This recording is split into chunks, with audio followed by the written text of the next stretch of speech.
Hello students, ये SIC का exam हो गया है और बहुत तरह के वीडियो आपने देखे होंगे। 3 से 4 मिनट 5 मिनट आपके लूँगा, ज़्यादा टाइम वेस्ट नहीं करूँगा, बट आपके बहुत काम का ये वीडियो हो सकता है। मुझे मालूम है कि इस महीने एक और एग्ज़ाम है XGPGI का, उसकी तैयारी में आप लोग लग गए होंगे, पर एक बार थोड़ा सा एनालिसिस इस वीडियो से आप कर लीजिए इस एग्ज़ाम का, ताकि अगले एग्ज़ाम में अगर इस तरह से होता है तो आपको एक पैटर्न पता लग जाएगा कि हमें कैसे अटैम्प्ट करना है। क्योंकि सबसे बड़ी जो दिक्कत आई है इस एग्ज़ाम में, ज़्यादातर बच्चों से फीडबैक जो आया है आप समझ गए होंगे किस चीज़ का आया होगा। टाइम। बच्चे बोल रहे हैं सर टाइम कम पड़ गया। टाइम नहीं था सर, पेपर ही नहीं पढ़ पाए। पेपर सर बहुत हार्ड था, पेपर सर बहुत लेंदी था। इस तरह की बातें सामने आई हैं।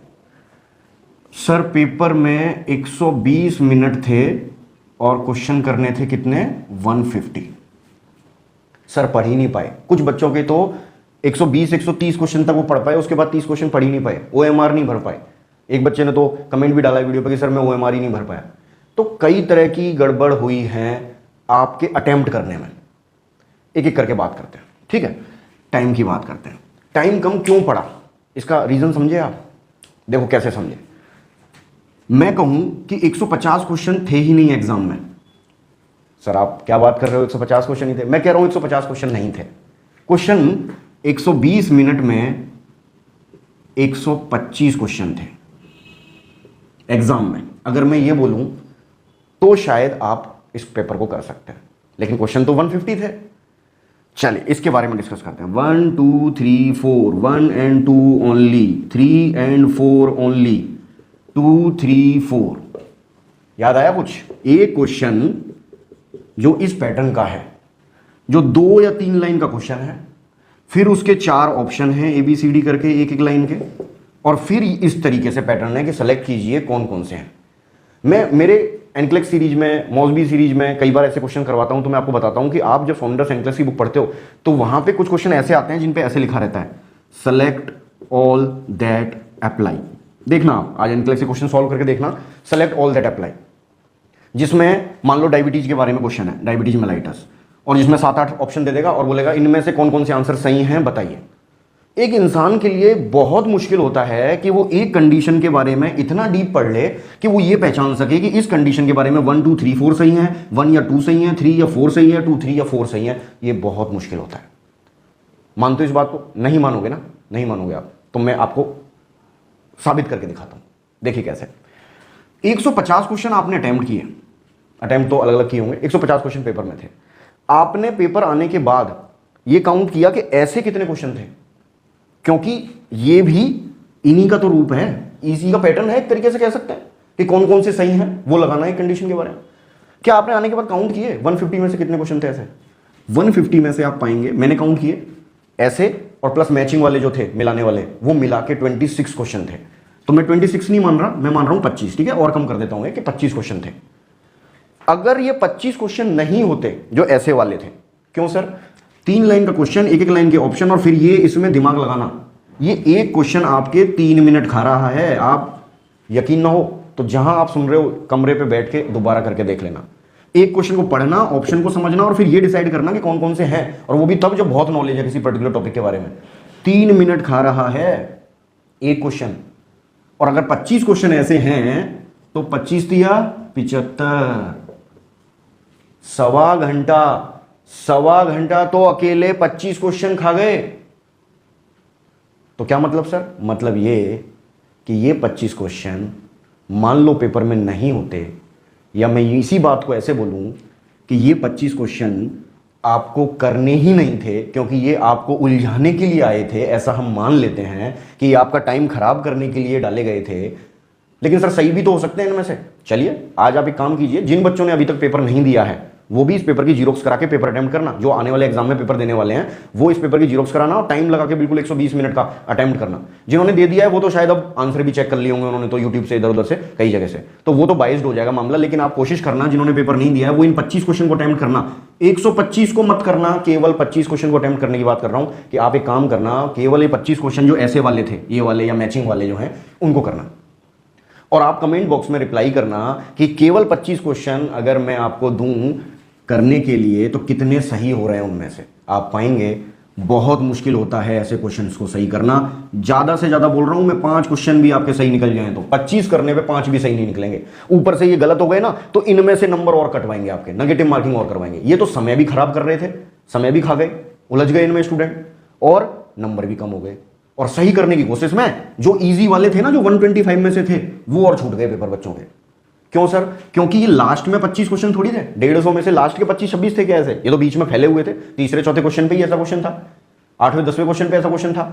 तो कहने का मतलब ये कोई लास्ट में तो थे नहीं कि शुरू में इजी वाले पढ़ लिए। इजी का मतलब वन लाइनर पढ़ लिए, बाद में छोड़ दिए, ऐसा तो था नहीं। ये बीच बीच में थे। स्टूडेंट ने तो चौथा क्वेश्चन पढ़ा है ऐसा ही, वो तो इसी में उलझ गया। 8वें क्वेश्चन पे पहुंचा, फिर आ गया मैचिंग वाला, उसी में उलझ गया। उसे ये पता ही नहीं था कि इस तरह के क्वेश्चन, मैं हमेशा बोलता हूँ एनक्लेक्स लेवल के क्वेश्चन जब सॉल्व करवाता हूँ, इस तरह के क्वेश्चन एक बार को छोड़ दो, उस समय बिल्कुल मत सोचो उसके बारे में। बुरे से बुरा क्या होता, सोचो, बुरे से बुरा अच्छा होता। क्यों अच्छा होता? मान लो ये 25 क्वेश्चन आप देखते ही छोड़ देते, सोचते भी नहीं, पढ़ते भी नहीं, जैसे ही आया हटाओ अगला क्वेश्चन, जैसे ही आया हटाओ अगला क्वेश्चन। तो 25 क्वेश्चन आप छोड़ देते, मान लेते हैं चलो कि 25 के 25 आपने छोड़ दिए। अब कितने बच गए? अब बचे 125, 120 मिनट बड़े आराम से अटेम्प्ट हो सकते थे। मुझे एक बात बताओ, एक स्टूडेंट है जो 150 क्वेश्चन करने के चक्कर में, ऐसे क्वेश्चन करने के चक्कर में 130 ही पढ़ पाया, वो 20 क्वेश्चन पढ़ ही नहीं पाया। ये तो मैं कम से कम बता रहा हूं। बच्चों के तो 130, 40 क्वेश्चन छूट गए बच्चों के, जो पढ़ ही नहीं पाए हैं। लेकिन मैं कम से कम बता रहा हूं कि मान लो 20 क्वेश्चन पढ़ ही नहीं पाया, 130 क्वेश्चन पे ही पूरे 2 घंटे बीत गए, मान लेते हैं। तो ये एक बात बताओ मुझे, ये जो 20 क्वेश्चन वो पढ़ ही नहीं पाया, क्या ये सारे हार्ड थे? क्या ये सारे क्वेश्चन हार्ड थे क्या? 20 क्वेश्चन जो पढ़ ही नहीं पाया टाइम पूरा होने की वजह से, सारे तो हार्ड नहीं थे, सारे तो हार्ड नहीं थे। इनमें से 10 क्वेश्चन ईजी भी होंगे, 50% तो ईजी होंगे, चलो 40% तो ईजी होंगे। 6-7 क्वेश्चन भी अगर ईजी होंगे जो वो कर सकता था, तो ये 6-7 नंबर जो सारे बच्चों के सही हैं, जिन्होंने पूरे 150 पढ़े हैं, उनके 6-7 नंबर ज्यादा हैं, और उस बच्चे के कम है जो आगे पढ़ ही नहीं पाया, टाइम खत्म हो गया। तो ये 6-7 क्वेश्चन की गड़बड़ तो भारी गड़बड़ है ना, 6-7 नंबर तो बहुत होते हैं। तो पहली बात तो ये है कि अगर हम इन 25 को एक बार साइड में रख देते और 125 क्वेश्चन को 120 मिनट में करते, तो एक तो हमें जो एक लाइन वाले, 1.5 लाइन वाले क्वेश्चन थे वो पूरे अटेम्प्ट कर पाते, दूसरा क्वेश्चन नहीं छूटते, तीसरा क्वेश्चन छूटने की वजह से जो इजी वाले क्वेश्चन के मार्क्स कट गए वो नहीं कटते। अब आ जाता हूं इस पे कि सर फिर इनका क्या? इनमें आप करोगे ना तो ज्यादातर तो गलत ही निकलेंगे, 3-4 क्वेश्चन सही हो सकते हैं, मैंने मैक्सिमम 5 लगाए हैं। तो इनके लिए पैटर्न ये होता है, कभी भी फ्यूचर में ऐसा एग्जाम आए तो मैं आपको एक पैटर्न बता रहा हूं, कोशिश करना एग्जाम में भले ही अप्लाई करो या मत करो, हो सकता है मेरा पैटर्न गलत साबित हो आपके लिए। आप रूम पे बैठ के, जो ओल्ड पेपर्स होते हैं उनमें भी होते हैं ऐसे क्वेश्चन, वहां प्रैक्टिस करें जो मैं बता रहा हूं। भाई ऐसा है, मान लो मैंने 25 छोड़ दिए, अब बच्चे मेरे पास कितने? 125 क्वेश्चन, 120 मिनट। मैं आपसे ये कहूं कि 120 मिनट नहीं है आपके पास केवल 20 मिनट है। मैं आपको अगर ये बोलूं कि मैंने आपको ये SIC का ये वाला पेपर दिया 125 क्वेश्चन का, ठीक है, ये 25 तो हटा ही दिए, 125 का, और 20 मिनट में करना है आपको 125 क्वेश्चन। 21वें मिनट पे मैं पेपर ले लूंगा आपसे, 21वें मिनट में मैं पेपर ले लूंगा। मुझे क्या जवाब दोगे कि नहीं सर हम नहीं कर रहे? मैं कह रहा हूं 20 मिनट में 125 क्वेश्चन करके बताओ। तो कैसे करोगे जरा खुद सोचो, कैसे करोगे? क्वेश्चन देखोगे, आंसर ये नहीं आ रहा, नेक्स्ट, ये नहीं आ रहा, नेक्स्ट, ये आ रहा है लगाओ, ये आ रहा है लगाओ, next next next next next. यानी मेरे कहने का मतलब है 20 मिनट में आपको 125 क्वेश्चन, शुरू के 20 मिनट में 125 क्वेश्चन आंखों के नीचे से निकालने थे। इसका फायदा क्या हो सकता है? इसका फायदा क्या हो सकता है? इस 125 में से लगभग 50-60% क्वेश्चन तो आसान होते थे, वो करके भी आए होगे आप, अभी भी करके आए होगे। 60% जो इजी वाले क्वेश्चन थे वो हमारे नंबर पक्के हो गए, 60 दूनी 120 नंबर पक्के हो गए ना, इजी वाले 2 नंबर का था एक क्वेश्चन। अब एक बात बताओ, 20 मिनट में हमने 125 क्वेश्चन आंखों के नीचे से निकाल लिए, जिसमें से इजी वाले क्वेश्चन हमारे डायरेक्ट वाले सही हो गए। अब कितने मिनट बच रहे हैं? 100 मिनट बच रहे हैं कि नहीं बच रहे? 100 मिनट का मतलब 1 घंटे 40 मिनट। 1 घंटे 40 मिनट में अब क्या करना है? दोबारा से इनका राउंड लेना है। इसमें से आधे तो हो गए, आधे ही तो बच रहे हैं, 60 ही तो बच रहे हैं जिन पे दिमाग लगाना है, और उसके लिए टाइम कितना है? 1 घंटे 40 मिनट। सोचिए 1 घंटे 40 मिनट में अब 60-70 क्वेश्चन करने हैं। और सोचिए अगर 1 घंटे 40 मिनट में 60 ही करने हैं तो क्यों ना 1 घंटे 20 मिनट में ही करूं, 10 मिनट इनके लिए भी रख लूं तो क्या बुराई है? इन 25 को पढ़ूंगा जो कि छोड़ने थे। हम तो मान रहे 125 का था क्योंकि सही होने नहीं है इनमें से, और यकीन ना हो तो ट्राई कर लेना। तो इन 25 में से अगर 5 भी इजी वाले सही हो गए, क्योंकि कुछ इजी हैं इनमें, मैंने देखे 4-5 क्वेश्चन मैचिंग वाले इजी हैं, लगाए जा सकते हैं, तो 10-15 मिनट इनके लिए बचा लो। 5 नंबर यहां से पक्के हो गए, 20 हमने यहां से छोड़ दिए, 20 हमें यहां से छोड़ने थे। सारे तो होने नहीं है 125 में से भी, सारे थोड़ी हो जाएंगे। बात तो हो रही है पढ़ने की। बच्चे पढ़ ही नहीं पाए 125 क्वेश्चन पूरे, पहले ही मिस हो गए उनके इन क्वेश्चंस के चक्कर में। क्या मैं सही बोल रहा हूं? अगर आप मेरी बात से सहमत हैं तो मुझे रिप्लाई जरूर कीजिएगा। तो हमें इस एग्जाम से सीखना चाहिए कि अगर फ्यूचर में, वैसे तो इस तरह के क्वेश्चन आते नहीं है, बट यूपीएससी ने पैटर्न चेंज किया, अच्छा है, बढ़िया पेपर है, पेपर हार्ड नहीं था लेकिन पेपर अच्छा था, स्टैंडर्ड पेपर था, ऐसे पेपर होने चाहिए, पेपर लेंदी था बट अच्छा पेपर था, ऐसे पेपर होते रहने चाहिए। ये हमें सिखाते हैं, ये हमें सिखाते हैं कि टाइम मैनेजमेंट कैसे करना आना चाहिए, ये हमें सिखाते हैं कि भाई क्लिनिकल के चक्कर में मत, थ्योरी के सब्जेक्ट मत भूल जाओ। नोटिस किया आपने ये बात, नोटिस की, पूरा पेपर ही थ्योरी बेस्ड ही था। मतलब जिस बच्चे ने भले ही क्लिनिकल में 2 महीने भी काम नहीं किया हो, अगर उसने थ्योरी पे पकड़ बना रखी है, कोचिंग के नोट्स या अच्छी स्टडी मटेरियल को पढ़ रखा है, वो पूरा पेपर कर सकता था। ये क्वेश्चन जरूर था उसमें डायग्राम वाला जो इंस्ट्रूमेंट का था, rare to rare clinical question थे, पूरे थ्योरी सब्जेक्ट से, इवन कम्युनिटी जैसे सब्जेक्ट से बहुत सारे क्वेश्चन थे। तो मैं वापस आ रहा हूं मेरे टॉपिक पे, हमने बात की, हमने सीखा इस क्वेश्चन से कि फ्यूचर में कभी इस तरह के क्वेश्चन आए, ऐसे जरूर कर सकते हो, बहुत ए एंड बी वाले कई बार आ जाते हैं, बहुत ए एंड बी, वो तो किए जा सकते हैं, पर इस तरह के क्वेश्चंस दिमाग मत वेस्ट करो उसमें, उसको उस समय छोड़ दो और आगे बढ़ो। एटलीस्ट वो क्वेश्चन अटेम्प्ट करो जो कहीं टाइम खत्म होने की वजह से रह ना जाए।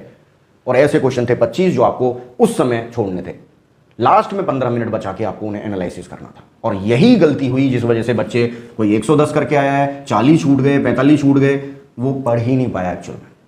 अगर मैं सही बोल रहा हूं तो मुझे रिप्लाई कीजिएगा, हो सकता है आप मेरे विचारों से सहमत ना हो, पर अगर आप इनको उस समय छोड़ते तो शायद आप 125 पूरे अच्छे से कर पाते, फिर बचे हुए 10-15 मिनट में इन 25 पर भी दिमाग लगाते। 5-6 ही सही होने हैं, इससे ज़्यादा होंगे भी नहीं। आज एक बार ट्राई कर लेना, ट्राई, चलो जिन्होंने आंसर की मिला भी ली है, जिन्होंने आंसर की मिला ली है इधर उधर से यूट्यूब वीडियो वगैरह से देख के, वो भी एक बार काउंट कर लेना कि 25 में से कितने सही हैं उनके, मुझे बताना, ठीक है, मुझे बताना, फीडबैक देना।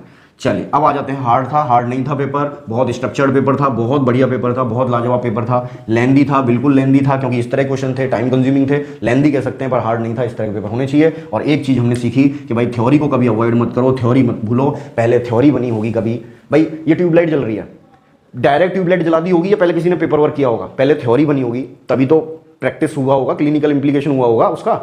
तो थ्योरी को कभी अवॉइड नहीं कर सकते। आप देखिए कम्युनिटी जैसा सब्जेक्ट आया है, रिसर्च जैसा सब्जेक्ट आया है, साइकोलॉजी भरी पड़ी है, मैनेजमेंट भरा पड़ा है, सीईटी के क्वेश्चन आए हैं, मतलब इतने लाजवाब सब्जेक्ट का टच लिया। और मैं हमेशा मेरे वीडियो में बोलता हूं क्या कि एग्जाम होने से 2-3 दिन पहले माइक्रो वाले जो सब्जेक्ट होते हैं ना, माइक्रो का मतलब माइक्रोबायोलॉजी नहीं बोल रहा, माइक्रो सब्जेक्ट मतलब छोटे छोटे subject, psychology, pharma, nutrition, microbiology, sociology, community, research, management, communication, genetics, ethics, tort, negligence, battery, assault, ये ऐसे छोटे छोटे टॉपिक हैं कि अगर एग्जाम से 3-4 दिन पहले देखें तो फायदा मिलता है। और मैं तो हमेशा बोलता हूँ रिसर्च मैनेजमेंट के लिए, इवन मैंने तो क्लासेस भी डाल रखी हैं पूरी सीरीज बना के, मैं तो कह के थक गया कि रिसर्च पढ़ो, मैनेजमेंट पढ़ो।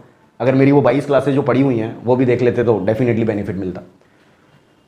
तो सेपरेट अगर आप आंसर की चाह रहे हैं कि रिसर्च वाले क्वेश्चंस के आंसर मैं बताऊं, साइकेट्री के बताऊं, साइकोलॉजी के बताऊं, जो जो मेरे सब्जेक्ट हैं उनके मैं बताऊं, तो मुझे कमेंट बॉक्स में रिप्लाई कीजिएगा। अगर ये वीडियो आपको काम का लगा है और क्या आप मेरी बातों से एग्री कर रहे हैं कि हाँ अगर हम इन्हें अवॉइड करके चलते तो शायद ज़्यादा बेटर स्कोर कर पाते। रही कट ऑफ की बात, वो हम अभी अंदाज़ा नहीं लगा सकते, बट मैंने एक सर्वे डाला है, वो आपको दिख जाएगा स्क्रीन पे। 76% स्टूडेंट बोल रहे हैं कि 50% ही कट ऑफ जाएगी, 76% स्टूडेंट बोल रहे हैं कि 50% ही कट ऑफ जाएगी, यानी 150 नंबर के आसपास। वैसे कट ऑफ कम जाएगी, लेकिन लेट्स सी कितनी जाती है, बट उतनी नहीं जाएगी जितनी और एग्जाम्स की जाती है, कम ही जाएगी। मिलते हैं नेक्स्ट वीडियो में। Thank you and good luck for this exam.